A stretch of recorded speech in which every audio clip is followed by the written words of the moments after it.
We are live and we're going to be talking about the massive AWS outage and how this is impacting crypto, because guess what? A lot of crypto platforms run on AWS. This doesn't mean that their blockchains do, but the ones that are running their platforms on Amazon Web Services are down. That is impacting Coinbase. It's impacting Layer 2s. It's impacting Base. It's impacting DeFi. So when you really get into the decentralization conversation, what in crypto is really decentralized? Really? Because if it's able to get shut down because of a centralized entity that is required to be used, not working, is it really decentralized? Because somebody's got to turn it back on, right? Food for thought. We also have some really important Ripple XRP stories that we're going to cover. I believe Hedera, probably Chainlink, Ondo, those types of things. But we're going to get straight into it. Good morning. Welcome back to the O Show. Everything crypto every single day. Good morning to Dale, to Lawrence, to Mr. R, to Mr. John Germain, gorgeous Alexandra. Who else? Mr. Legend. Yeah. Coinbase is down, though. It's down. I don't think KRAKEN's down, but if you guys want to trade with me on KRAKEN, well, use KRAKEN. We got a $25 cool little thing for you for XRP. So basically you sign up with my unique ref link for KRAKEN. It's also down there. I think you have to deposit like $100, do a little bit of trading. You can even buy Bitcoin or XRP or whatever asset transfer off, or do a limit order or do a DCA, and then you get $25 in XRP. Poor John, what is he going to do today? He can't watch Prime. I couldn't order my Halloween wig. Duolingo is down. How are we going to learn different languages? Oh, my heavens. I just have to call my daughter. She speaks a little bit of Spanish, more than I do. Definitely more than her dad. But let's go ahead and get into it and kind of talk about what has happened with AWS and whatnot. And then we're going to talk about Ripple. Ripple made a massive partnership announcement today. Well, a big announcement. We're going to talk about a big hack, all kinds of stuff. So thank you guys so much for being here. I'm also no longer streaming on TikTok, because every single time I stream on TikTok, I get taken down. You can't call your doctor, John. Oh, no. Oh, my heavens. I hope you're okay. Yeah, so I'm no longer streaming on TikTok. I might go to Twitter eventually. I just have to see what the monetization looks like, because I don't know if it's worth my time. Anyways, also shout out to little Hashpack wallet. They have they're more like a hot wallet, but they're Hedera wallet as well. And they've got a cute little coin pack. It's their utility token, but it's the leading Hedera wallet for dApps, DeFi, NFTs, all that stuff. And they also, right now, they have introducing trending tokens. That just came up randomly because I was looking, but I told them congratulations. So let's get into what's happening with AWS. So AWS outage, what we know so far as users report a resurgence in issues. Let's see over here. I don't want to enable any of these things. I don't want to help them. Anyways, let's read what's going on with that. Top Step X is down. I'm not sure what that is. But it kind of sucks. Everything's down, right? Anyways, we're still experiencing outages with Coinbase. That's what a few people have said. I don't know if KRAKEN is down or not. I haven't used it this morning. AWS experienced a major outage earlier today. AWS is Amazon's cloud computing provider. Many firms depend on AWS to host their sites and apps. The issue involved a DNS problem after affecting AWS's key database service. It appears to be a technical fault, not a cyber attack. That's good. Over 70 AWS apps and websites were affected, including Coinbase's mobile app, Robinhood, Reddit, Zoom, Signal, and more. Coinbase too, and Amazon, obviously, and apparently Prime, because John can't stream. Coinbase and Robinhood went down for multiple hours. The outage also affected government and other financial service apps like payment apps and banking apps, which sucks because we're still in that government shutdown, which we're going to talk about that at the end. And people got to get their payments and stuff like that. And that also makes me think, okay, if we're having trouble with AWS now and it's impacting people's payments and those types of things, because remember, there still are people that are getting payments from the government despite the shutdown, those types of things. But what happens if we really convert to a CBDC and the digital ID and people really aren't able to get services because the internet shut down, or AWS or whatever predatory third party, which you have to remember, crypto was created to move that away, to get out of that. Most have returned to normal. AWS is still working to fully stabilize services. In addition to that, Base announced this, and I got a story for you guys about Base in a minute. I'm going to talk about. But this comes from DGen News. I like them. They're cute. Lawrence said, not related, my credit card got scammed. I hope you get that situated. It's always terrible to do that. The good thing about banks is you could call them and get that situated. So fingers crossed you're able to get that situated. I'm sorry, Lawrence. I don't think it's related to that. It's probably just some...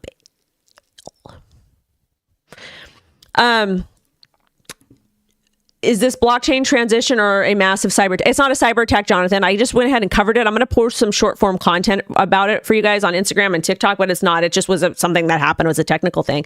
So Base announces AWS having a major outage that is affecting Base infrastructure. Ethereum layer 2s like Base, Arbitrum, Optimism, Lena, Scroll, and Polygon experience issues. Infura, which is a critical infrastructure for wallets like MetaMask, was impacted. This sucks. This really, really, really sucks. So these layer 2s that are built on top of Ethereum aren't necessarily... Are they decentralized? Are they not? I think the blockchain is, but I think a lot of services that they're affiliated with are not. And if MetaMask is not a MetaMask is a hot wallet. That is not a cold storage wallet. And we're going to talk about the difference between hot storage and cold storage in a little bit.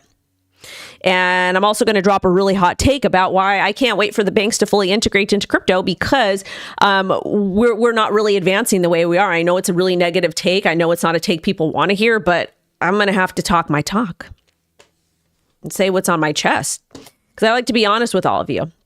But really back to Base. So I had a really negative experience with Zora, which is their they invited me to their, what is it called? To their announcement party thingy, but Barbara in LA. So I went. Great time. Wonderful people. Wonderful crowd. But what happened was I was going back and forth with Jesse, because I am interested in using and exploring some of these creator platforms, because everybody's launched tokens. I've never launched a token. And I'm not necessarily like wanting to launch token, but at the same time, I want to be able to, continue to create content on different platforms. Like for me, pump.fun is not really an option, especially at this point, because I'm just not comfortable with a lot of what's happening.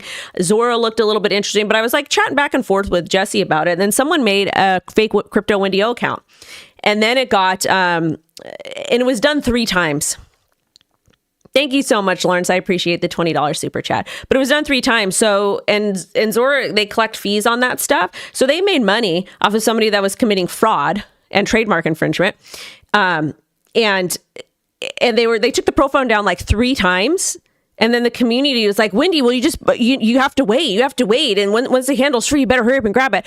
Sirs, I was at an event. Like, I have a life outside of crypto. I'm not going to sit and wait for the handle to get opened up and then grab it. I don't have time to do all that. Like, we're talking about, I have a lot of impersonators, and I just don't want people to scam my audience. And then I had other people from the community that like, well, if your audience is too dumb, then they deserve to get scammed. I was like, what? But it wasn't from the Zora team. It was just like Base community people. I just thought it sucked. So it was a really bad experience. I did have somebody reach out to me from Base, and they're going to help me with the handle, because again, I just kind of want to squat on it until I'm ready. If I do decide to do like a creator token or whatever, but I just don't want other people using that handle. Also too, someone was like, why don't you just use whatever handle's given to you?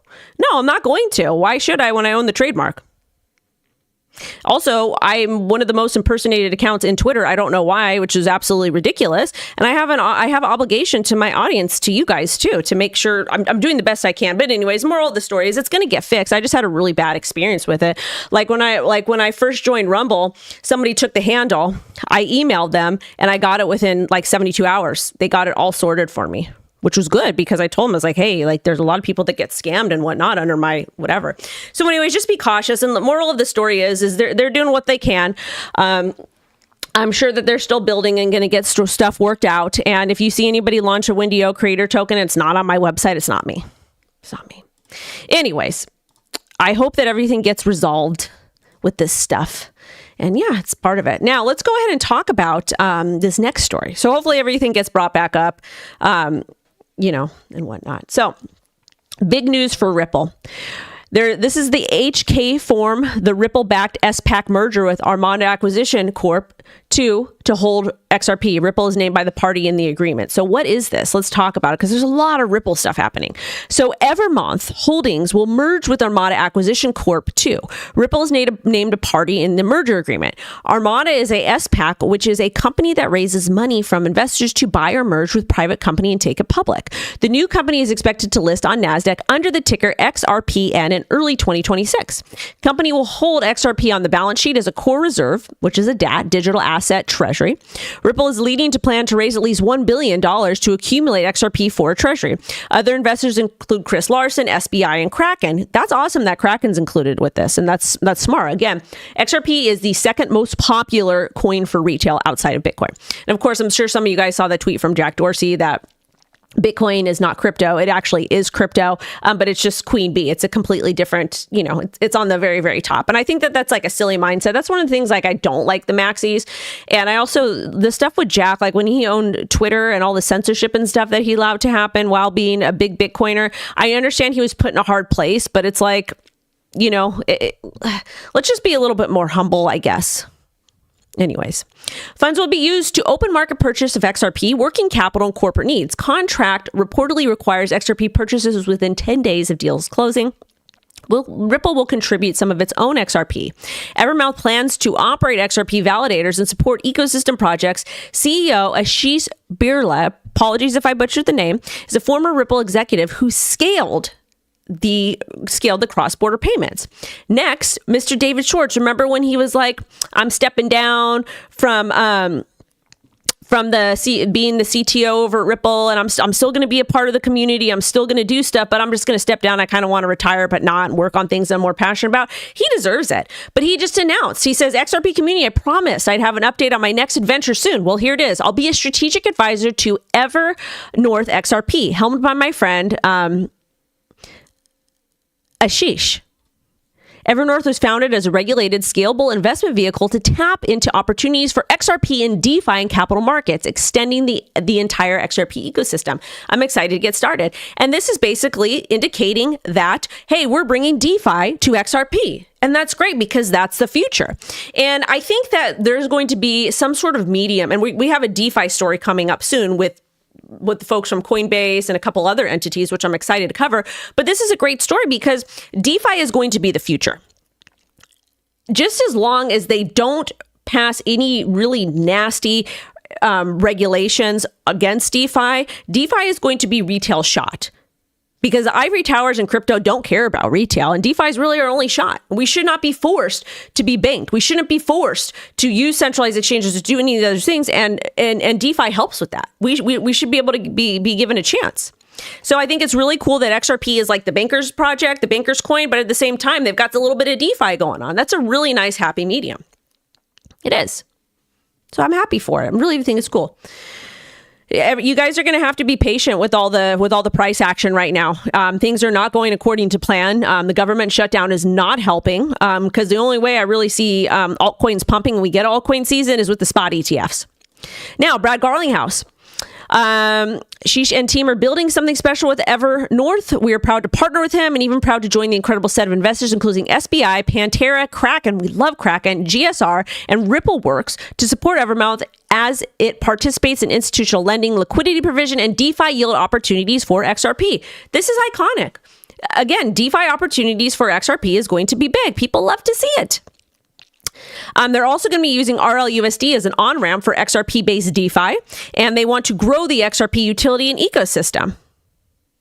And Evermouth will support XRP through institutional lending. Love to see it. And then, of course, the ELO, Stuart, on it. He says congrats and to the amazing team that has assembled. And the key piece here says XRP has a clear regulatory standing in the U.S. That's a key takeaway here. Why is this so important?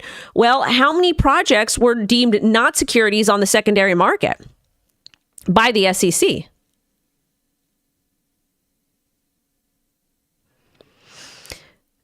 I don't know what you mean, Squib, and I don't know how much effort that takes. I would need to know more about what you mean. I think this is awesome. Now, all right. In addition to protecting DeFi, This is from Miss Ellie. C-list suites are expected to attend a roundtable with pro-crypto Senate Democrats on Wednesday to discuss market structure legislation path forward. Brian Armstrong, Chainlink, Novogratz, KRAKEN, Uniswap, Solana Policy Institute President, Circle, Ripple, Jito, A16Z. The meeting is led by Senator Gillibrand, comes with negotiations with Republican counterparts that have been stalled in the recent fallout and industry backlash over leaked Dem proposal to regulate DeFi. I appreciate their efforts doing this. This is going to be a really, really, really, really big help. For some reason, I will never understand. There's a big majority of Democrats that don't like crypto. They're like anti-crypto. And I don't understand why. Because when you really think about it, crypto is for the people, by the people, and it allows people from all different backgrounds, regardless of all our unique differences, to participate and own their own money. So I would think that they would like it, especially DeFi. I don't know if they don't like it because, Trump is a big Bitcoin person now. But at the same time, I just don't understand the ideology about it. You can still despise a person, but be into something they like. So, for example, shout out to Gamer and Callie. For example, I like, what band do I like?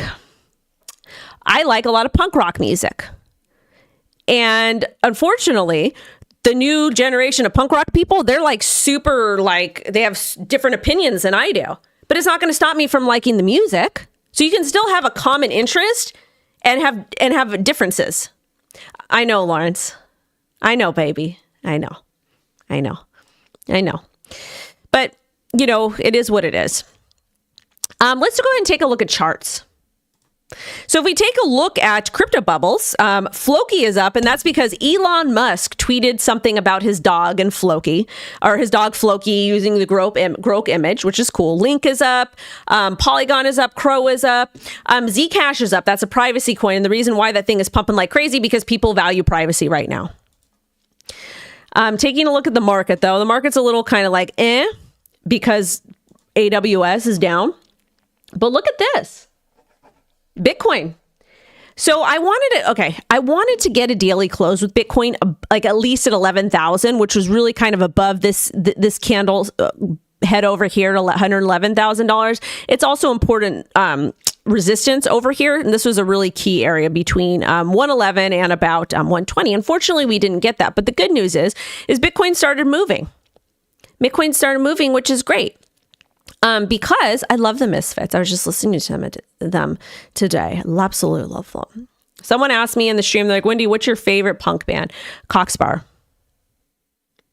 Unfortunately, I probably won't be able to see them in November. I have a personal thing I got to take care of, and I forgot to buy the tickets, so they're super, super expensive. But my dream thing to do in life would be no values to happen again. Backstage passes to see HBAR and original Misfits. That would be my thing to do. Would absolutely love it. I'd be so, so happy. I'd be so, so happy. I'd be like, yeah. I actually have a really cool video of me and my sisters. We're all there because we all went to the last No Value show. We did buy VIP tickets because it's just was super, super. I just whatever. But we were 40 rows away. Kind of, but we were really close to the pit because the pit was so big and everybody was just going crazy. And me and my sisters were just dancing and having the best time ever. And my middle sister, which she's so funny because she's like a freaking doctor, she just goes off on her own and goes in the pits and hangs out, goes to the front row. It's so much fun. Gigs are fun. Anyway, so let's get back into it. Let's talk about Bitcoin. Thank you guys for the 100 messages. I appreciate it. So anyways, Bitcoin's doing her thing. Market CIPHER's looking nice, though. We do need to flip $111,000, which I think we will be able to do that. Got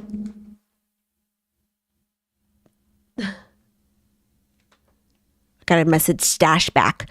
But yeah, so that's what we're doing. We just need to get that close above 109,000. Not the best bullish, not the best close, but the decent.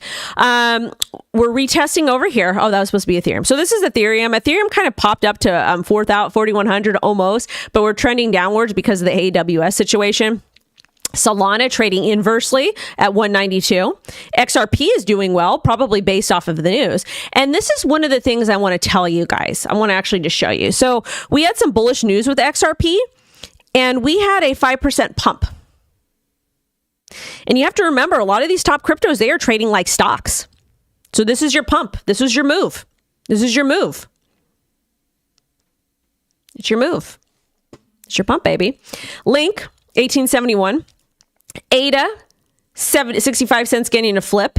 Hedera is doing really nicely. Also had a really nice move up. We got a flip above 18. So the market's doing okay. Not super great, but we're doing all right. Also, let's get into a couple more things. So BNB has been doing pretty well. So BNB Chain memed its way to $2 trillion, which is pretty interesting. Pretty interesting stuff. Good for them. I'm happy about it. Because people like to have different options. And it was driven by memes. And they surpassed 2 trillion in cumulative on-chain trading volume. Despite the meme coin market being down over 60% from its December 2024 peak, trader interest remains high. And the reason why is because, people like memes because it can be easy money. There's a lot of, weird stuff going on with that. And it makes sense that, the Ethereum, BNB, Solana, whatever. We don't talk too much about meme coins over here.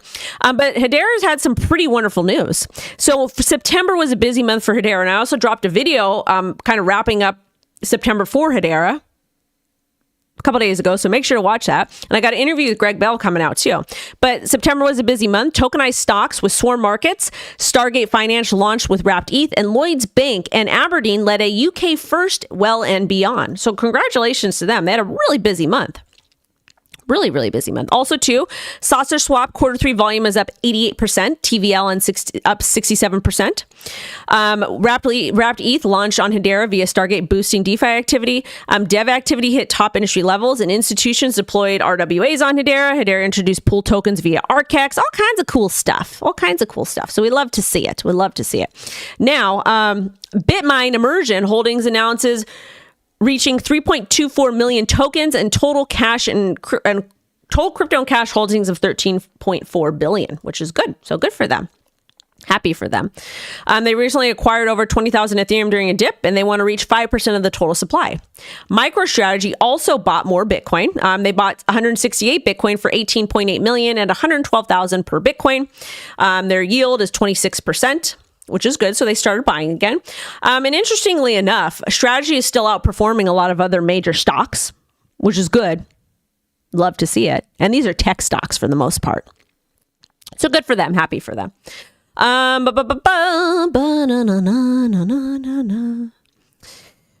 Really quickly, Ondo Finance urges more transparency before NASDAQ's tokenization proposal moves forward. Nice. Interesting. Let's read a little bit more about this. A little bit more about it. So Ondo urged the SEC for more transparency and details before approving NASDAQ's plan to settle tokenized securities via depository trust company. They emphasized the need for open collaborations and clear standards in tokenization. And NASDAQ filed a rule change proposal last month aiming to enable tokenized stock trading without waiving core investor protections. Hester Peirce sees tokenization as a major focus for the SEC. Love her. Critics warn tokenization could threaten investor protections. It really can. It's a lot more transparent. If anything, there's not a lot of transparency with the current system they have. And Ondo Finance is also linked to World Liberty Finance. Interesting stuff over here. Also, the White House economic advisor Hassett says the shutdown could end this week. He suggests that if the shutdown continues, the Trump administration may take stronger actions to pressure Dems. The shutdown is in its third week. So we'll see kind of what happens with that. We also have quite a few China updates, those types of things with the tariffs, etc., and that could cause issues. Hey, I didn't say anything negative about Cardano. Also, the midnight airdrop. I think today is the last day to claim the glacier part, so you better go check that out. I like Cardano. Hold it. I can't play Punk because it'll demonetize or whatever. But I would expect there's going to be a lot of, and I think that they were supposed to announce tariff stuff with India today also. So I would just take things day by day, guys. But other than that, that's a show. I am going to get going. I have a lot of content to get out for you guys today. I got to start planning for the week. And thank you guys so much for watching. I appreciate you. And I will, I'll be back. I'll see you guys at 2 p.m. PT and then 6 p.m. PT. Bye, babies. Thank you so much. Make sure to like, comment, subscribe, set alerts.